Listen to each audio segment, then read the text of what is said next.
الحمد لله رب العالمين والعاقبة للمتقين والصلاة والسلام على سيد الأنبياء والمرسلين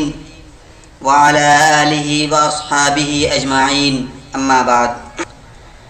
قال رسول الله صلى الله عليه وسلم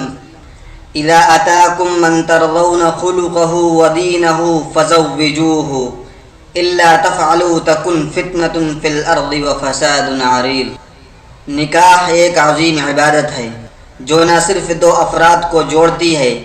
بلکہ دو خاندانوں اور دو نسلوں کو بھی مضبوطی سے باندھتی ہے۔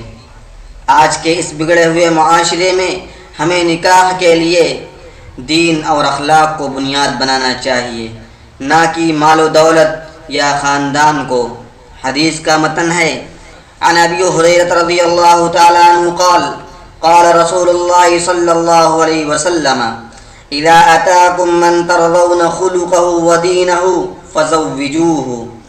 الا تفعلوا تكن فتنة في الارض وفساد عريض۔ حضرت ابو ہریرہ رضی اللہ تعالی عنہ کہتے ہیں کہ رسول اللہ صلی اللہ علیہ وسلم نے ارشاد فرمایا، جب تمہارے پاس کسی ایسے شخص کا پیغام آوے جس کے دین و اخلاق کو تم پسند کرتے ہو تو اس سے شادی کر دو، اگر ایسا نہیں کرو گے تو زمین میں فتنہ پھیلے گا اور بڑی خرابی ہوگی۔ میرے دوستو،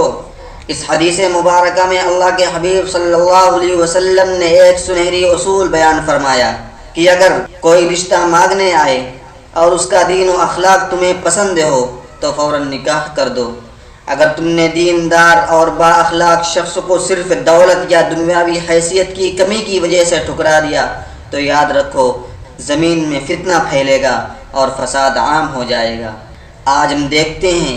کہ مالدار مگر بد اخلاق لوگوں کو ترجیح دی جاتی ہے، جس کا نتیجہ گھریلو جھگڑوں، طلاقوں اور اخلاقی انحطاط کی صورت میں نکلتا ہے، جبکہ اللہ کے حبیب صلی اللہ علیہ وسلم نے ہمیں یہ معیار دیا ہے کہ شادی کے فیصلے میں دین اور اخلاق کو دیکھو، کیونکہ یہی دونوں چیزیں زندگی کو خوشحال اور پرسکون بناتی۔ لہٰذا نوجوانوں کے نکاح میں تاخیر نہ کریں، اگر مناسب دیندار اور با اخلاق رشتہ ملے تو فوراً نکاح کریں، ورنہ معاشرہ بگاڑ کا شکار ہو جائے گا۔ یاد رکھیں، ہم جتنا سنت سے دور ہوں گے اتنا ہی گمراہی میں مبتلا ہوتے چلے جائیں گے۔ اللہ رب العزت ہمیں سنت پر عمل کرنے کی توفیق عطا فرمائے، آمین۔